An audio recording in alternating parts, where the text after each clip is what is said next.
বোনকে নির্মমভাবে হত্যা করায় কান্নায় ভেঙে পড়েছেন ভাই।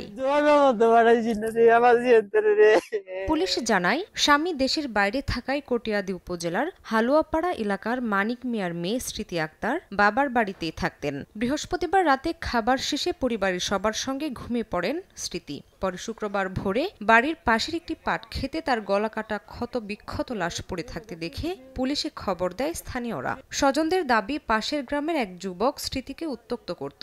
এ ঘটনায় ওই যুবকের সম্পৃক্ততা থাকতে পারে বলে ধারণা তাদের। এই শত্রু বাজ্যে কেরবে হত্যারে না লেগে আমার সেরি করতে নিয়ে মাইরা লাইছে। এর ফাঁসি চাই আমি, এছাড়া আমি আর কিচ্ছু না। আমারও হুমকি দেখাইছে, ওইটা সেরি শেষ হইব নাইলে বাপ শেষ হইব। বাপের ফাঁসে না আমার জিয়ারে নিয়ে মাইরাছে। তবে ঘটনার রহস্য উদ্ঘাটন করে আইনগত ব্যবস্থা নেওয়ার কথা জানিয়েছে পুলিশ। আর জিজ্ঞাসাবাদের জন্য একজনকে আটক করা হয়।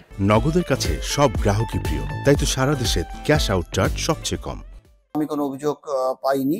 অভিযোগ পেলে পরবর্তী আইনগত ব্যবস্থা গ্রহণ করা হইবে। মৃতদেহের সুরতাল প্রতিবেদন প্রস্তুত করা হয়েছে, লাশ মর্গে পাঠানোর প্রস্তুতি চলতেছে। 4 বছর আগে স্মৃতি আক্তারের বিয়ে হয় একই উপজেলার মসুয়াবিন্দি গ্রামের আমিন মিয়ার সঙ্গে। বিয়ের 1 বছর পর আমিন মিয়া কাতারে চলে যান। সময় সংবাদ, কিশোরগঞ্জ।